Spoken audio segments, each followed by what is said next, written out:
Talk Zone, a podcast on sci-fi, philosophy, religion, politics, gaming, and anything else taboo. Taboo! Hey, we are zooming our way into your airwaves and back after a long hiatus due to COVID. I'm Ben Banasik. And babies. I'm Tara Smith. Yep. And babies as well. So COVID, babies, business failures, business resuscitations, economics units that one of us likes. What else? What else has been going on? Not much, really. Just work, lots of teaching and Zoom meetings, and it was a busy last semester. Yeah. This episode is going to be about the Hasidic Jews, the Haredi. But before we get on to that, just give a quick recap, I guess, of what we've been doing the last 3 months. Is that how long it's been since our last pod? I think we did one midway through. I have vague memories. Did we do one in March or something? Yeah, something like that. It's been a long time though since we've done stuff. So we did one. Yeah. There was one post Hannah. Hannah had arrived. So there was that. Agreed. That was the end of March. Yeah, we are now the end of June. It's 3 months. So 3 months. Yeah. So really a semester has been and gone. Yeah. That's been my doesn't matter anymore because universities don't exist really. So yeah, it's true. It was a really hectic period of like trying to scramble online without much instruction, but I'm glad that we got there in the end. And it's very sad that the humanities look like they're going to be defunded. It makes me really angry, but what can we do? But it's been a busy period of just marking Zoom seminars, procrastinating my PhD. That's right. We were going to give updates of how many words we'd written at different points. Yes, I wrote a chapter. So I've written about 8,000 words. That's all really at the moment. But I have transcribed all my interviews, which is really good. So 12 interviews have been transcribed. And I have finished tagging all my data, which took a long time because I tried to tag it on SurveyMonkey, and then the tags did not transport to the Excel, so I had to redo them all. So all 400 questionnaires. Yeah, it was a real pain in the ass, but it's just easy to work with data in Excel. Like it's really difficult. I know the SurveyMonkey will like create certain data sets for you, but I find it hard to compare and contrast answers. So, if you answered this on one, what did they answer on that and stuff? So it is easy, I think, to do that on Excel and make the graphs yourself. So that's what I've been doing. But it was really time consuming because I had, I've got 400 questionnaires with 13 questions each, and most of that is actually qualitative data. So I've had to try and make ways and shortening it to make it more, fit into graphs. But then, it's really difficult because you're like, well, you want to try and have limited amount of tags, so you've got more interesting. So you might have 5 categories of certain things, but then you're like, some of them don't fit in the mold. So do you like make them to fit into that or not? So it's like, we just didn't really I didn't learn much of this stuff at university. Like I've never done much on data analysis or they're sort of sociological and sort of skills really, aren't they, in interviews and how to write good qualitative, the difference between qualitative and quantitative data and stuff. I don't know if you did it in your undergraduate, but I really did not. No. I think that's the whole point of having people do like project plans and those sort of things. But really, there's not enough time to do those because you're learning other stuff. University is so packed out now because no one's doing single stream courses. Everyone's doing these multidisciplinary courses, and you have to do courses, at other things. It's true. Yeah. You're moving around a lot. I noticed that Zoom. So we're facing, for the listeners at home, we're facing each other, and Tara has the background of what's his name, Igueda. I can't remember. The 3 kind of baddies on Princess Bride. He's not a baddie. Oh Yeah. no, they're not. They start off as baddies. Yeah. Yeah. Yeah. Yeah. You're using that word. Yeah. My name is something something. Yeah. Yeah. I'm sure Yeah. Tom knows it. If I called him over, he'd come tell us, but I can't be bothered. But no, I'm moving around because I'm on the couch, so that's Oh, why. okay. I was at my desk, but now I am reclining. So that's funny. So you've moved the camera. I haven't even noticed because the background is static. Whereas I've got the awesome background of my stuff. See, the Oh, there you go. couch. Yeah, you're right. Yep. Anyway. But yeah, no, things are being generally okay. I'm glad semester's over, so I really need to concentrate more on the PhD because there's some postdoctorate positions I'm planning on going for next year. So I really want to get it finished sooner rather than later. Even though I'm getting the 6 months extension, I still want to try and get it finished because the sooner I finish, the sooner I can apply for positions. Really. Yeah. Yeah, I understand. Yep. And I know, yeah, what's been going on for you, Ben? I had a business that failed, and then I had a business that was rescued. Yep. So I think I gave an update last time about like staffing levels and how bad things were, and everything was at home, and we didn't know what was happening. Last week we restarted the tournaments in store. I've changed the complete layout of the store. I laid carpet in the store, did some upgrades. The staffing level is like a third of what we had previously. But good news is this month is actually been really good. And the projection is it looks pretty good for the rest of the next 3 months at least, with the release schedule of certain cards and things which are coming out. A lot of that has to do with my price structure. I lowered my prices a lot. So basically halving my profit, but I quadrupled my sales on certain items. So that basically is a double of profit, really. But yeah, every cent I've got is gone back into the business. So whilst I get JobKeeper myself personally, so it's the first time I've taken money out of the business or had the opportunity to take money out of the business, I haven't done that. I've just put it back into the business, buying stock or whatever. Yeah. Yeah, the important thing is like just making sure customer orders are done, and then having stuff for tournaments and players that return to the store. So having a lot of stock. So we just like people coming in, they're like, wow, look how much stock you've got. Yeah, I get this and this and this. And then we replenish it straight away the next week without any questions. And then making sure that the suppliers are on top of. And yeah, that requires a lot of fine tuning. So basically I'm full-time manager of my store and owner, as well as bookkeeper. And then I do stock management and stuff at night as well. So it's a lot. It's like 18-hour days, basically 6 days a week at least. The seventh day I'll just do like 8 hours, at night. So yeah, that's a Saturday. So it's not great. You guys came over and you saw like the mess of trying to look for a bloody card order going through boxes and folders and stuff. yeah. So that's all. It's pretty awful. Yeah. So that's back at the store now, all that stuff, which is good. And we've got some help with some extra casuals that I've put on. So they're helping tackle that sort of stuff. And so I'm actually getting on top of other things now and being able to branch out into other lines like importing all of Japan. So basically, I go to a couple of websites which export and I click on all of the things and say, yes, send it to me. And then it comes in really big boxes, which annoys Jody to no end. And then, yeah, we go through it. What sort of stuff are you ordering from Japan? Oh, Game Boy Advances, shitload of games, figures, everything. Yeah, all that retro sort of stuff. Because if you can't, like, I can buy consoles and actually be able to sell them for a profit at what the market sale rate is in Australia. Whereas in Australia, I can't get them anywhere. I just can't get those consoles because not only COVID, but everyone has seen the value of retro, and you've got these people buying it at those base retail rates. So say $150 for a Game Boy Advance, yeah. They buy it and they're trying to sell it on Facebook Marketplace for $200.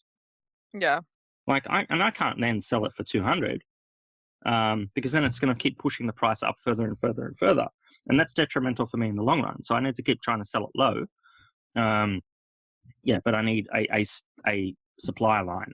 So my supply line now is Japan directly, but the only way to do that is to buy like 3K worth of stuff at a time and then pay for bulk postage.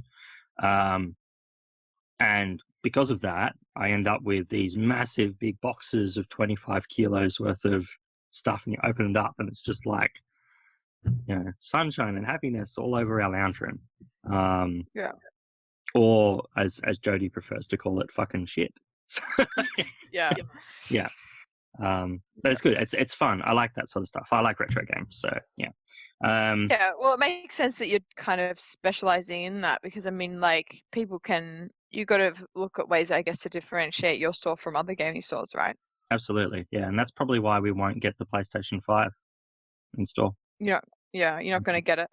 Don't think so. $850 is the sell price. We are going to make $20. Wow. Yeah. It's an ugly looking console. Yeah, it looks like some early Star Wars Stormtrooper. Oh, it looks like the best thing I saw. Someone's like, "Oh, do you like my PlayStation 5?" And they put a white folder around a PlayStation 2. So it just like shoved the PlayStation 2 in a white folder. Like, yeah, look, PS5, and it looks exactly like that. It's so funny. Yeah, I know. Yeah. I'm pretty happy with my PS4 and the Switch. I've been playing the Switch quite a lot, a lot. Animal Crossing, so good. Addicted. Yeah, Switch is very good. I'm getting back into Game Boy Advance now, so I've been playing that with Isaiah. He's actually playing Mega Man games, which are, I don't know if you've played Mega Man games, but they're cartoony. They look very cute, but they're fucking hard. Like, you die straight away. And he's just playing it going, dying straight away. It's not good, because I like these cutesy sort of shooters, but they're really hard. So I'll sit down with him and then remember, this is probably not the right game to play with him. It's like, that's funny. Bang, dead, straight away. We should do an episode on Animal Crossing now that I'm playing a lot more. I'd like to actually talk about that, and maybe Stardew Valley as well, and maybe just a farming simulator type of game. I couldn't get into the other one, but I definitely can talk a lot about Animal Crossing. I couldn't get into Stardew Valley. I tried to play it for a couple of hours and just didn't really win me over. I really like the graphics in the new one, but I have heard a lot of people saying that New Horizons isn't as good as the one before that, New Leaf. New Leaf was very good. Yeah. New Leaf was it looked really good. It was a wonderful game. I played that a lot when I went over to overseas. I played that on the flight over and flight back and stuff. And there was also the pass system. Like, with the 3DS, you get bonuses when you're passing anyone with another 3DS, whereas they don't have that with a Switch. So you got like this bonus thing of just passing people with other islands for New Leaf. So I think that's missed a little bit, but you can visit other people's islands. So it's kind of, it's better in one regard, but not better in the other. Like the 3DS, we should definitely do. It's a good system. But yeah, that would be good. I'd like to do that. That would be cool. Yeah. I have more anything arcade else? Machines. I bought arcade machines for the store. Yeah. Which ones? So I have 2 sit-down cabinets now, and I have a Neo Geo machine at the store. So that's 3 cabinets. I've got another one turning up, so that's 4. So 3 sit-downs, 1 Neo Geo, and then I also have exclusive for the podcast. A centipede cabinet. You know, my dream cabinet, my little one with like the roll ball, and a little thing, and you shoot centipede. Yeah, I bought a centipede cabinet, and I may be building a Gallagher cabinet in the next couple of months. That's cool. Have you got it physically yet, or is it on its way? The centipede. It is being picked up as we speak. I'm expecting a message from Leo very soon, showing a picture of it on a truck. Cool. Is it going to be at the store or in your house? At the store. Is there room for all these cabinets? Yeah. So how I've set it up and changed things around, we're going to have 5 cabinets at the front of the store, 3 pinball machines, underneath the pinball machines is all the extra tables I had to buy because of the double tabling and the whole COVID thing. It's frustrating. Yep. So yeah, all of those cabinets will be at the front, all taking $1 coins, all with working buttons and power supplies and everything. It's going to be good. Yep. It's going to be fun. Are you allowed to put tables outside the store yet? I have been the last week, and we've got another trial this week. I don't know if Centre Management's going to give us that space for good. I hope so, but Yep. we'll have to see. I'm not sure. I'm really not sure. Mm-hmm. I really hope so. Yeah. Cool. Anyway, anything else? Says a service actually. Someone's sending me pictures of machines. Okay, yes, that is it. You want to talk about Haredi? About what? Yes. Okay, cool. Do you want to go historically? So one of us was first, like 2017, and then there's Unorthodox, which came later. Or do you want to do? No, you want to do like the intro and stuff because you're going to know more about the specifics. I just seen the documentary and the movie, the series, and then the interview. Okay, yeah, cool. So if you don't know about Hasidic Judaism, basically it's a cult or a sect of Judaism which came out of Eastern Europe and became formalized particularly after the Holocaust, where Jewish people escaping from Eastern Europe and surviving settled mostly in Brooklyn, and they formed a strong, tight-knit community who dressed purposely in 18th century Eastern European dress, so long black coats and large hats for men, covered hair for women, or wigs, or both, and dressing very modestly and speaking Yiddish. So that community is a closed off community, and there's been a number of documentaries. Vice has had a couple of things on the Hasidic communities, but whether there's a film called One of Us, which is 2017 that we watched, not together, but at, the same week, and distancing and all of that, and so One of Us is about 3 Jewish ex-Haredi Jews. So they've escaped from the community. And there's Luza, Tueski, Eti Ausch, and Ari Herskovich. And they reveal certain things about the community. A lot is quite disturbing about how they were treated. And there's certain sequences where they meet up with ex-members and stuff. The big reveal, I guess, for spoiler, there's sexual assault that took place and was just covered up by the community, particularly for one of the members. And he talks about that and how that he was treated and how everyone watched and knew about it, and that those people are still working and running camps for the community, and it just is closed off and no one can know about it, which was quite sad. Do you want to talk about Unorthodox? Yeah, so I'm just grabbing up the pages now. So Unorthodox, The Scandalous Rejection of My Hasidic Roots is a autobiography written in 2012 by Deborah Feldman, and it's just been recently made into a Netflix mini-series released in March called Unorthodox. The book sort of, Deborah was writing it sort of as she was actually leaving the community, which was quite interesting. So the book was actually a sort of a way for her to kind of get out. And they talk about that and there was an ABC interview that Ben and I both listened to on Conversations. I think that was released maybe, I didn't get the date on that. I should have remembered. We can probably link it into the we will link it into the thing. It was 2020, so 2020. Oh, Oh, so quite recent. 3 days ago. Oh, right, 3 days ago. June, My bad. 20th of June. So There you go. 20th of June. Yeah. Yeah, so that's interview was with Deborah. And yeah, so she wrote the book as she was sort of leaving the community, and the mini series differs quite a little bit from her story. So it's based off her story, but it's sort of it kind of up to a certain point takes on its own version of the narrative. And I think the reason behind that is to sort of keep a little bit of distance between Deborah's real life and the actual series. Mm. And we can talk a little bit later about some of those differences.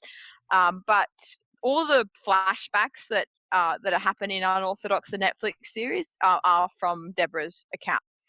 So there is a lot of authenticity there, and there's been a few interviews with people, from that community and who have left the community about Unorthodox, and them being quite impressed with the authenticity and that. And what was also really interesting is just the emphasis on the Yiddish being spoken, and not the sort of Yiddish that was maybe spoken in universities, but the actual real life living and breathing sort of Yiddish that Deborah actually was speaking in the community, which I think is really cool and really important. Mm, mm. Yeah, I think that you're And right. yeah. That authenticity for Netflix series, because we spoke about was that Nazi Hunter? Oh Um, yeah, Mindhunter. yeah. So that series being slammed because there's no truth to it, and actually there's a lot better stories to tell which are true, but there was an artistic Mm. license that was taken, and it turns out that that's taken for something really which is sacred for a community. You have to treat the death of so many people quite lightly, which is still felt by a community. And yeah, taking that sort of artistic license with finding your roots and fighting for justice, I think is really important. And the same in this regard, there is a certain authenticity to the miniseries. I understand. It's funny how her interviewer, she was saying that it really she's um, she still regrets how that's not proper Yiddish in her book, Yeah. as the Yiddish she grew up with. It's more of that older Yiddish, which was then accepted into universities and then taught at university levels. Yeah. Um, She says she was sort of strong-armed by the publisher, because this was her first novel. She was very fresh out of the community, that she didn't really stand up for herself and say, oh no, this is the type of Yiddish that I actually really want spoken. And I think that maybe the publisher was worried that people wouldn't be able to recognize it, but I hardly see that as being a major issue, because most people, well, there's few people that actually speak Yiddish. So I don't know. It seemed like a strange difference. I yeah, mean, outside of, Jewish communities, and I don't know. I just thought it's a shame that it wasn't the authentic Yiddish that she'd grown up with. I think that would have been good. yeah, I agree. I agree. Yeah. Hmm. So that's the sort of what we're talking about mostly, though, is going to be One of Us and the interview, because Ben hadn't had a chance to see the Netflix series, but I can talk a little bit about that as well. They're all sort of unorthodox, and also One of Us, very similar premises and very similar idea, except for one's a documentary and one's autobiography. So, Yeah, you know, yeah. lots of similarities. Well, yeah. So, what did you think of the story arc? I guess with the documentary. I thought it was really interesting. I mean, it was very kind of scattergun approach. Like you got sort of, it was very like back and forth, which I thought was interesting. I was very, I felt very sad. I didn't think it really looked much at the positives of that community. I think that was kind of missed a little bit. It was a bit Yeah, expose, kind of like, although you did get a lot of remorse from them after they left. And I did think it was interesting that the younger guy, I've forgotten his name. What was his name, Ben? The young man? Liza, Not the actor, the real, like the 15, 16-year-old, whatever his name was. Liza. Loza. But he actually went back, right? He went back Oh, to the community. Liza's the actor. Sorry, Oh, yeah. What was um, the other guy that was abused when he was younger? Ari. Ari. I Mm. thought it was interesting. Ari went out. He had this great experiences outside, and he was such a curious person about religion, and he wasn't getting that kind of debate and be able to discuss those things that he really wanted. And so you get this impression that he's left and really found himself. Struggled with drug abuse and everything. But what was interesting is just towards the end of the series, he actually goes back to community, Mm, right? I thought mm. that was. I mean, sorry if it's spoilers, but I mean, like, it's gonna be hard for us not to spoil the endings, I think, of the characters, right? Or Yeah. the people. So I thought that was quite surprising, but you do get the impression that there's a huge sacrifice made when people leave those communities, and you get that a lot in the mini series, like the Netflix series too. Is just that how kind of supportive in a way also those communities are. If you're sick, Yep. everyone in the neighborhood would bring food to your door. Everybody would care about you and check in on you. So there's, I think I would have liked more of that in the series, is looking at more of the positive aspects. But sorry, this is in the documentary, but I think obviously people in the actual community probably don't want to speak to documentary series, or want to talk about the benefits of it, do they? Like, No. much. Oh, well, there's a deep concern about what the outside world has to offer and the risk that has for the community members, because it is not only an ultra orthodox religion and an ultra orthodox community, but it's an orthopraxic community. So all members have to do the same thing at the same time, and that's what is expected, and that includes the aspects of modesty, following the Talmud and the Torah, and following the laws as dictated to, and under the understanding of their rabbis. The concerns is there. You've got technology, and you've got other languages, and then you have different aspects of the outside world, which is a risk to the community, because then you can be accepted into the outside world. And if you get accepted out into the outside world, then you might be convinced to do other things. And your mission in life as a Jew, according to the Haredi and the particular ultra-Orthodox sects that we're talking about, is that you have to breed and you have to learn Torah as a man. Mm. That's it. That's your rules. That's your laws. And then is it Deborah that speaks about how in the podcast where there's the missions that's given to the Jewish people after the fall of the Second Temple, that you can't go and retake the land. The land is to be given to the Jewish people at some point. So this is why the Haredi and the Ultra-Orthodox don't actually serve in the Israeli Defense Force or the police force in Israel, even though it's the fastest growing population in Israel as well. And they do so because they don't see it there as their right to retake that land. That land should be given to them. And they also have to follow the rules of outside communities. And then they have to differentiate themselves. And this is a way that they differentiate themselves, that they're speaking another language in an English country, in English-speaking country, and they're keeping separate that way. So being on camera and being interviewed and being in, speaking English and dealing with the outside world, that's not following those three rules.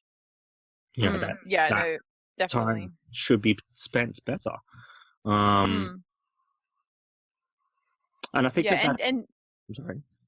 And Deborah makes that really good point about to do with the not knowing the numbers of how many people are in that community, because a lot of that community wouldn't want to be put on a censorship or have their details recorded, because there's so much fear and anxiety around what happened during the Holocaust with lists and names and records. So I thought that was a really interesting point. Like, I hadn't thought about that. And you get through all of these, through One of Us, through all the unorthodox documentaries and things, that just how much of an impact the Holocaust had on them. But not only that, but the way it feeds into the narrative of persecution of the Jewish people even prior to the Holocaust. That there's this feeling that the Jewish people were made to be this sort of, I guess, persecuted against, for this promise in the future that God will deliver. Is it the fourth temple? Third temple. Yeah, the second temple destroyed by the Romans, first one by Babylonia. That's right. The third temple, that there's that's what they're waiting for, right? That if they do these certain things, if they kind of take this persecution kind of like I don't know, not on the chin, but, like as part of that, and work towards this community and live by what God wants them to do, then this is the reward. That's the idea that I got from it. Absolutely. Yeah, that's what they're called to do. Yeah, that's right. Mm. And then you have Jewish people who are liberal, and they are very religious as well. So not the ultra Orthodox, but just the Orthodox Jewish people even, who deal with the outside world and accept that the fall of the temple was an event. But practice has moved away from temple worship, and you now have synagogue worship in Judaism accepted, and the temple is to be inside your home as well. And these are very conservative people, but they are not conservative enough for the ultra Orthodox. You still should be kept separate, and that's why it's this very closed off community, and you are not considered Jewish if you don't have that bloodline. It's not near impossible actually to convert into those type of communities. Very difficult to get into the Hasidic communities. Mm-hmm. Yep. And there's also variation in the community too. And that's what Deborah talks a little bit about, that even within the ultra Orthodox, there's more families that are more ultra Orthodox than others. And there's Absolutely. some that have, from certain, bloodlines and things. And you get the impression that they're trying in some way to replace the Jewish people that were lost during the Holocaust, right? Yes. Through having more children, and they have very large families, 7, 8 children, to try and, I think, replace that. And Deborah makes the point that it's also, I guess, some sort of psychological thing as well, of trying to bring back your family members that were persecuted and died during the Holocaust as well. So, she talks about, I think it's her grandmother had, 7, oh no, she was just, I can't remember the exact details, but I got the feeling that she was one of 10. Yeah, one of 10. And that it sort of was nice for her to have so many children to try and replace the sisters and brothers that died. Like, yeah, I thought that was interesting too. Yeah, that's right. And you get those comments, I think, from grandparents. Like, I don't know that side of my family, but my grandmother, my great grandmother, grew up in a very large family and misses her brothers. And one died in the war, others lost to cancer and different things. So her brothers all died probably of asbestos poisoning, which we don't know. Like, there's just respiratory disease written on their death certificates, but they all died very close together because they used to use asbestos in Egypt on the walls to paint the walls inside the houses, and they'd play with it basically like it was powdered stuff, and they put it on the walls, and so asbestosis affected them quite heavily. And she talks and she makes those comments when my family is around, because I'm one of 5 and we've got now 5 kids in the family, so 5 great grandchildren she has, and she loves having children around and her family. She says that reminds her of how she grew up in her family. Like, there was always lots of people around, and then it became very lonely for a long time with just her, my mother and my auntie. Very small compared to this large family of 6, 7. So I can appreciate it and I understand it. And I think you're right that there is this benefit of being part of the community and doing this life. But the cost is, you, as Deborah says, you don't have the opportunity to read C.S. Lewis. You don't have the opportunity to have friends in the outside world, or just browse a library or do certain things which are outside. The entire work is dictated by the community and what is governed by it. And women, particularly, don't have the opportunity to read and learn and discover the world. I think it's an interesting, I guess, juxtaposition of Deborah and what do you call it? Etty, or Etty. you mean the other girl? Etty. Yeah, Etty and Deborah. So Etty loses her children, and Deborah keeps her child, her son. Because both. Yeah, and you get the impression it was education that really helped with that, and that's what I think the community does the women such a disservice, and probably also why women stay, because it isn't a very, for some women it would be a very difficult, I mean probably all women, it's quite a difficult experience. I mean, they're essentially just they're responsible for the family, but they're just really having children. They don't really work. They can't really read. They can't really educate themselves. It's a pretty limited, I would say, a limited existence in some respects. Yeah. And so you get the impression that the reason Deborah was able to leave is she and she talks about having this amazing moment of, when she gives birth to her son, of being like I got to get out. And she stays, she makes up stories to her husband that she's not really going, she's doing some bookkeeping course, but she's really doing a literature degree and learning how to be a writer. And she uses this as like an escape plan. And she makes friends, connections outside of the community. She gets lawyers, and she really kind of wins the system, because for Etty's experience is that she didn't have that. She wasn't able to educate herself prior. She was in an abusive relationship. She had, was it 3 children that she tried to get out without having all her ducks in a row. And the Hasidic community comes down real hard, because their children is almost like the currency, not the currency, but the most valuable thing in the community, because that's their lineage, that's the next generation. So they see that as a threat. And you see in the documentary how they send letters and they get funding, and it's like a real attack. And they lawyer up, and she has no chance, and they take the children away, which is just so sad. Because, you think that they'd be able to work out something equal, but they talk about how there's this law in America of, is it similar? I can't remember the name, where, to keep the environment as similar as possible for the children, so it's not changing. So they have the argument that it's more stable for them to be within the community. And they leave the women with really no weapons, because she hasn't got any money, she's got no contacts outside, she's got nothing, and so it's an unfair battle from the start, isn't it, for her? Yeah, totally. It's funny seeing her in the synagogue, because there's certain things that are missed, I think, for those who don't know Judaism and don't study it or whatever. She's hugged by someone in like a rabbi garb, who is a woman in the synagogue. So she's obviously gone to a more liberal synagogue, but she's still holding on to faith at the end of the documentary. And that's what's so sad about the whole thing. Like, this isn't a rejection of Judaism, both racial, religious, or cultural. It is a rejection of the marriage that she was in and the restrictions that were put upon her by the community. And that's really what Etty's issue is. And that's obviously missed by the lawyers that and courts that decided the basis of the children's separation. Can you explain the difference between temple and the synagogue, and the difference between, so in the Hasidic community, they don't go to synagogue, is that right? They have their own synagogue.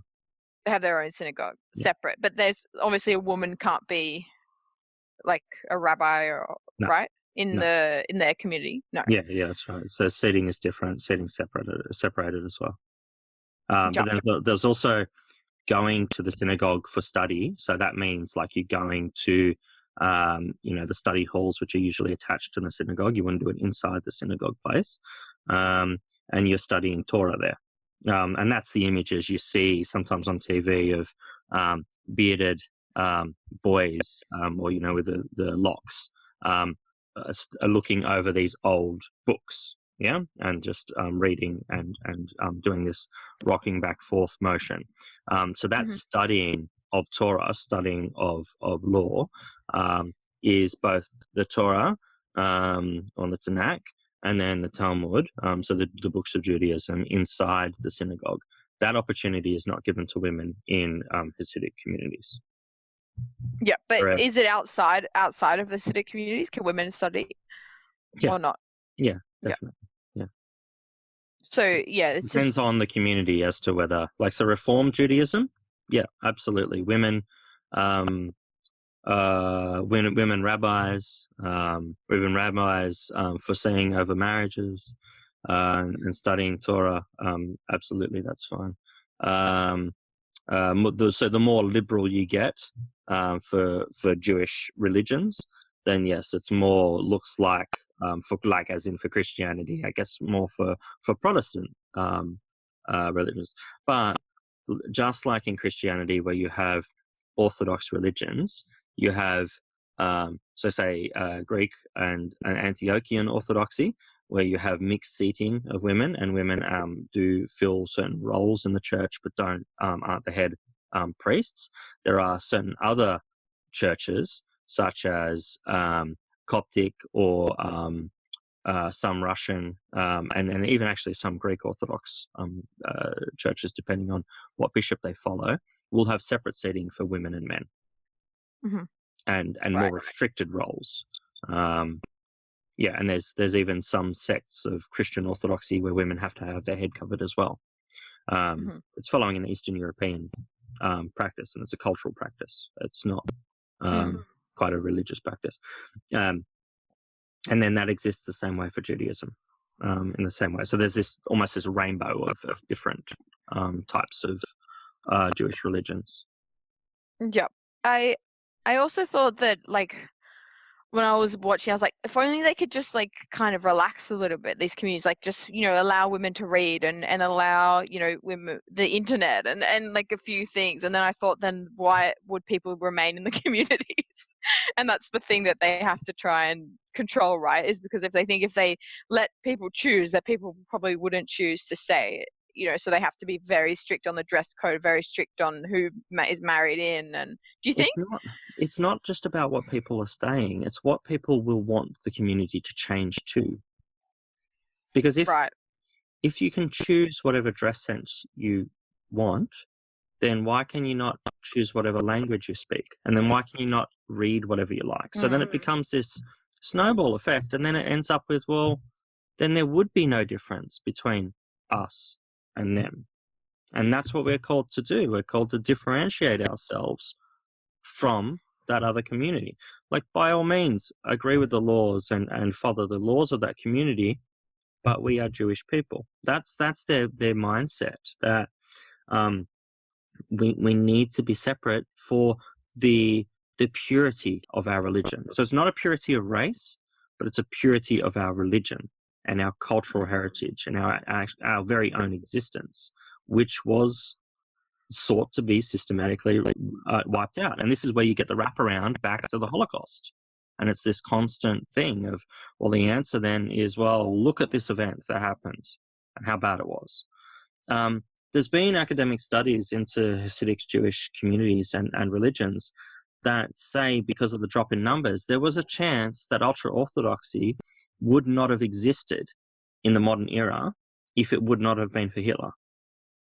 Like, really? if it would not have been for the wipeout of the Jewish people in Europe, Middle Europe and Eastern Europe in particular, then, those surviving pockets wouldn't have had a need so much to fight the outside world and the liberalism of the outside world and become more conservative. So it's like a snapback almost. Were there any ultra-Orthodox Jewish people before the Holocaust? There was, but there was dropping numbers. Right. So the Aish Kodesh, which is a book that I've read about so it's the holy fire, Aish Kodesh, and it's by a rabbi who was writing inside one of the pogroms in Europe, and he was giving these sermons. So every day on the Sabbath, you give a sermon as the rabbi to the people. Now the sermons, they've been uncovered because they're uncovered in these milk pots, which were buried in the community after it was destroyed by Hitler afterwards. And in those milk pots, you look at the sermons and the dates are there, so we know what the rabbi was saying at those certain dates and what his sermon was about. And they're all about religion. There's no reference to Nazis. There's no reference to Germans. There's no reference to persecutions in them at all. So everyone thought, well, these words are just, they're religious texts. So this is just a rabbi who's just speaking, oh yeah, okay, this is the Bible reading of today. This is what it is. But what a couple of academics have done is have looked at what is being spoken in the rabbi's words and then the events inside the pogrom at that time. And they find that there is actually this match that is happening between the two. And he's calling for a community to return to the law.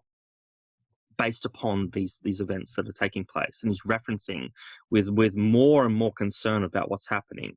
And the community, he wrote previously 10, 20 years earlier about his worry that the community is dropping off in numbers and people are turning towards more liberal things like smoking and going to plays and reading different books and being more integrated into the cultural aspects of Eastern Europe following the Second World War.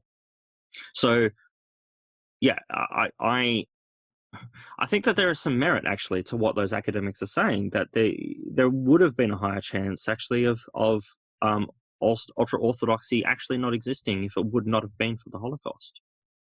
It exists because it was like a punishment, right? A punishment for Jewish people. Do you think that's how they think of it? It's like God's punishing them? They do, yes, and they say that if we don't do what we're doing, then we're going to get something similar, and this is the only way we can survive. So if this is the only way we can survive, we have to double down our efforts and actually do it better. And we have to be closed off more. And we have to fear the outside world.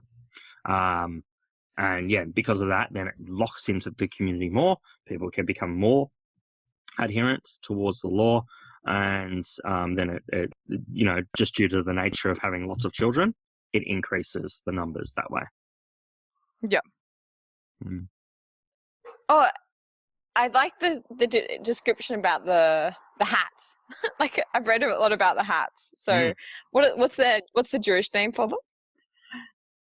I actually don't know. They have a special name, but I can't remember. While you look that up, I will keep talking about the hats. That they're actually apparently really, really expensive. Yes. like $6,000, or not that much, but like thousands of dollars, because they're made from like minks and beaver, or I don't know, like weird animal furs. What is it? The stremiel. Anyway, I thought that was quite funny. And apparently in Unorthodox, the series, they couldn't afford to get authentic hats. And like I read a bit of an interview where they're kind of the directors were upset because they couldn't quite get the right hats, but it was just too expensive to get them all authentic. Yeah. And she said that they said in the interview the only people that would notice would probably be Hasidic Jewish people. They're probably not going to be watching them anyway. So small compromise. Yeah. But the dress is quite funny because when I first saw ultra Orthodox Jewish people, you assume that it's a 1,000-year dress code or something, but it's something that they really just kind of developed after World War II, right? To this Eastern European wearers, because it's also really impractical for Brooklyn, New York to be wearing huge coats, except for maybe in winter, but in summer, like that must be quite uncomfortable. Yeah. So, well, it's a development from 18th, 19th century dress, and an adoption of it formally following Holocaust. So, yeah, it is funny. Because there is photos of ultra-Orthodox Jewish people between the First and Second World War, and even like the turn of the century, and they're dressing similar, but not exactly the same. And it's just like this formalized dress code now this is what we wear, and this is what is acceptable. But yeah, you're right. It is funny. Yeah, like it's a cool outfit. Like it definitely differentiates them really quickly on the street as who they are, doesn't it? I mean, there's not really any other religion except for maybe the Amish that's that visually like clear, is it? And that's the whole point. That's you know exactly who is in the community, who you can trust and who you can't. That's what it comes down to, really. Yep, and you get that kind of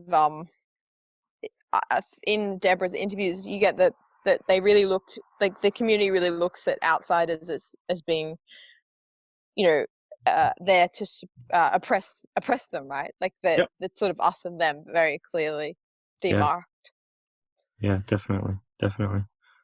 I will have to watch Ultra Orthodox. Unorthodox. Yes, sorry, Unorthodox. I'll have to watch. Yeah. Yeah, sorry about not watching it. I thought, for the readers at home, I thought it was a movie, and then it's like, yeah, I can watch it this week. No worries, that's fine. And then me being me, bite off more than I can chew. Yeah, then panicked and I discovered I can't actually watch it all in one night. Shit. Yeah. But yeah. It's really, really good, really, really well done. And so the way that the stories differentiate, so I won't give too much away, but in Deborah's narrative, it it kind of ends when she has her child, but in the other one, it extends the narrative. So she lives a bit of an alternate life after she gets pregnant, and then the story quite differentiates. But it's very, very well done, and it's sort of like a spy thriller too, because her husband comes and tries to find her in Berlin and tries to track her down too, and yeah, it's quite engaging. But the interview is really good as well, for a bit more context. And I haven't read the book, but I'm sure Deborah's book's really interesting. And it was really nice just to be able to hear so much Yiddish being spoken in the Netflix series too. Like, it's such a nice language, and just how devout and like the actors look, as they're reading and they're doing the little kind of bobbing movement. Yeah. You and see the that singing and stuff. at the wall when I went to the Wailing Wall. Yeah, you see the Ultra Orthodox section in there. They sort of separate themselves even in that sort of practice, where it's an equal practicing place. So you have a rabbi of the wall that is there, who's Orthodox, not Haredi or Ultra Orthodox, and then the Ultra Orthodox are sort of separated.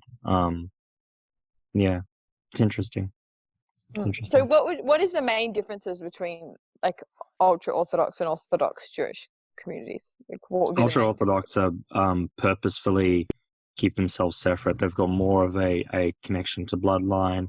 There is a restriction to convert, and there is a restriction of practice inside the house. Technology use is an issue. Education is an issue. Service to the community and involvement in government is also an issue as well. Support of Israel is interesting. Orthodox support Israel as a state formally. The Ultra Orthodox don't really formally do that, because they don't see the right to do so. The land should be given to them, not governed by a liberal government which governs for all. And then there's the larger families as well with Orthodox compared to Orthodox. So Ultra Orthodox basically is more of everything, more restrictions, more requirements to adhere to Talmudic law, more restrictions on dress code, and then more restrictions obviously on education, and then women's rights as well, with the Haredi and Ultra Orthodox in particular is very restricted compared to Orthodox, and then Reformed is a lot more liberal along the line. Have you ever met anybody that's actually Ultra Orthodox? Very briefly in Israel, but that was just like passing.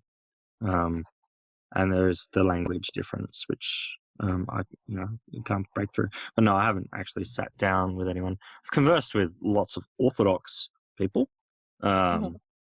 And lots of Reformed, mostly Reformed, but yeah, lots of Orthodox. But Ultra Orthodox, no. My closest, I guess, dealings is through the Orthodox community and people that have got connections with Ultra Orthodoxy. So I don't know if they're ex Ultra Orthodox or not. I haven't asked, but yeah, I know that they're definitely interested in it, and there's academics in the field that I've conversed with. Yeah. Yep. That's cool. And yeah, I'm trying to think more back on the series. Was there anything else that I thought was particularly interesting? Yeah, I think just more focus on the benefits of the community would have been more interesting, because it did seem a little bit like Vice, didn't it? A bit expose-ish, like, look what they're doing. Yeah. No, I agree. I mean, there has to be a reason why you've got. I think Deborah's right. I don't think that there's 100,000, because that statistic of 100 to 150,000 I gave 6-7 years ago. like there's been growth in the community since then. Yeah. So like it's definitely larger, and with the birth rates and everything, yeah, it's definitely larger, and it's going to continue to get larger and larger, and it is the fastest growing community in Israel as well. Not, and they're not directly. I mean, they're somewhat connected, but they're not directly connected. In that regard, they're autonomous communities, which are run by rabbis, and that's the way that Judaism works. So you don't have like bishops or archbishops or popes, whatever. So what was I saying? Yeah, that large community. Numbers. There would be a reason why 150, 200,000 people are staying within the religion. It's not, they don't have a police force forcing them all into this. This is a choice that a lot of these people are making, and a lot of these people are happy in this way. Just like the Amish, like there's people that view the Amish as, these people need to be rescued, but the Amish send their people out into the world, and then most of them actually return to the community.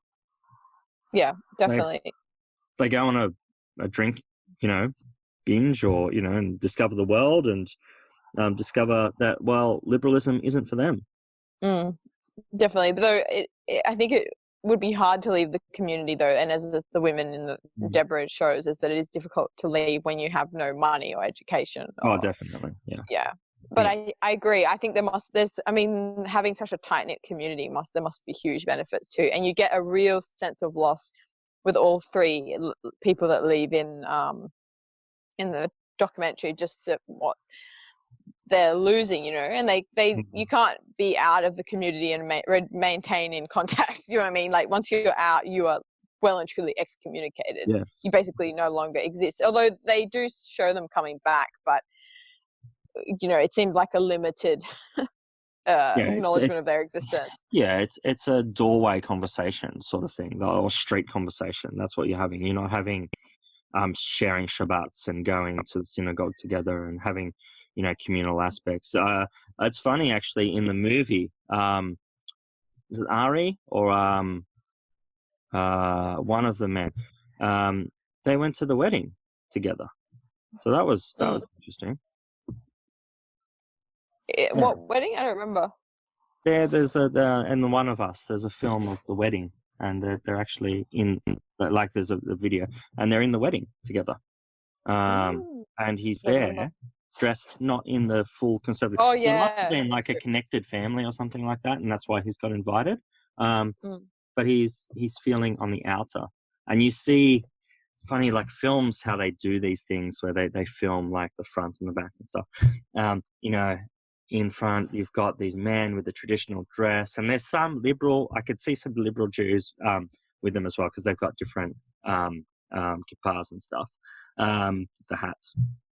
They're dancing around, and they're having so much fun, and they're laughing and everything. And there's the young guy in the back, miserable. Like he's just not happy in that existence as well. And I know, like, there's obviously direction choices made with filming, but I think it's indicative that you feel like this, you've now got this outsider complex really to the community which you were all part of. And I believe he was the one that was really badly abused sexually. Was he? Right.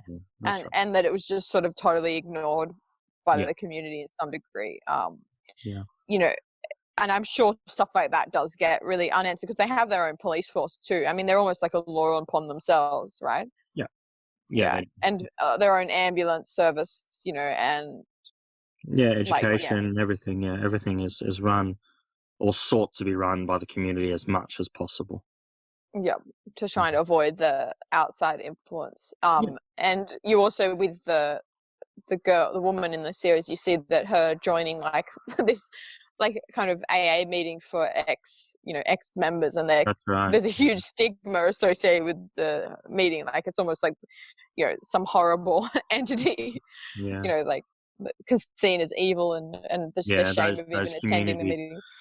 So these organizations would actually help ex-members integrate into the world after they've left, and that's what they're entirely set up for. And then, if you have any contact with those organizations, that's real bad because it shows that you're considering to go. Yep. And that was her move that was wrong compared to Deborah's, which was going down the legal route and then doing it all herself because it wasn't clear what she was doing at that point. And by the time she'd written the book, it was out, she'd left, it was too late. And the community really couldn't do anything about it. Yeah, and she made it she needed to make it so sensationalized that then they wouldn't be able to do it. And it's funny too that their outrage, she says in the interview, really fueled the success of the story because they were so sort of upset about it, and then that brought so much controversy that people were like, oh, I wonder how bad it is, and a lot more people read it too. Yeah, it's funny. So it's kind of worked against them. And I think her finding those contacts, I mean, I thought it was impressive that her husband would even let her go and study at all, to be honest. I was quite surprised even though she said she was doing a bookkeeping degree, because in the Netflix series and also in One of Us, I definitely got the feeling that you couldn't do any sort of tertiary education. Although that might be wrong. I don't know. No, mate, basically you're not meant to and you're not allowed to, but families on the edge may break rules, and but you have to do it in secret. Like, you can't let the whole community know that, hey, I'm going to uni. That's not done. Yeah. So that was pretty impressive that too. Like, and I think she says in the interview that he was a little bit different too. Like he wasn't, like, he could have a proper conversation and stuff like that, a bit more kind of liberal in the kind of sense that still not liberal at all, but like in the rules of the community. But I thought the Netflix series was really, really good. I definitely recommend it. It's pretty intense, but it's really, really great. And I also recommend watching the documentary and listening to the interview and doing all three, because it's quite a nice little triptych of Ultra Orthodox Judaism. Yeah, community which is not spoken about as much. I agree. Yeah, I wonder what the recent interest, maybe just Deborah's book. But One of Us was already out. Like, I wonder what the. Yeah, One of Us came before the series, but after the book, and then there's been other books and then other documentaries prior to that as well, through Vice and stuff. So, Unorthodox is a big hit. Like, Jodie's heard about the series, so it's out there in the community. Lots of people are watching it and everything. So I think that sparked a lot of interest. Absolutely. But there has been an interest in recent years of these sects and NRMs, or new religious movements, which are actually conservative NRM movements, not just thinking that there's aliens that created all of us, or whatever. So it's interesting. That's true. I'd love to be able to go and visit, but they probably don't take very kindly to academics coming and poking their heads around. No. Most of those communities wouldn't really want that. But I definitely recommend checking those out and probably reading the book. I probably won't get around to it, but I'm sure the book's really good as well. Yeah, for sure. Cool. Anything else? That is it, I think, on Ultra Orthodoxy. I hope we record again soon than last time. Yes. So we'll talk about what we want to do, and then hopefully we get more listeners next time. Anything else from you? No, but just thanks for our 3 or 4 listeners that are staying in, and I could probably name 3 or 4. We've got 3 or 4 that request. Yes, our true fans. So just a shout out to Tom, to Mark, to Carol, to my friend Kate, who's apparently been listening again, and our families for sticking with it. Our family, your family. My family. Yeah, my family don't know anything that I do. Yep. I was going to say something funny about wearing face masks, but I can't think of anything funny. I don't know. It's intense out there, so stay safe. You Victorians especially, hopefully. So what's this, the Victoria? Well, there's been a spike there or something. You didn't know? Yeah, there's like, I think 17 cases when I last checked, and there's various hotspots. I know it doesn't seem like very many, So but you look at it like the US, you go, yeah, there's another 4,000 cases today, 5,000. yeah, I know. But, Yeah. you know, I feel like it's always going to be something that where we've erred on the side of caution. Hmm. It's better than not. I stand by that, even if it seems extreme sometimes. Yeah, I agree. I think we did the right thing, despite the economic costs and social costs. It's And the game traders costs. yeah, personal ones. Yes. Despite all that, Yeah. I think that's the right decision. Yes. I do And not want anyone to lose their family like that. So, yeah. no, exactly. And yeah, we'll hopefully chat soon. Thanks everybody. Yeah, take care. Bye. Bye.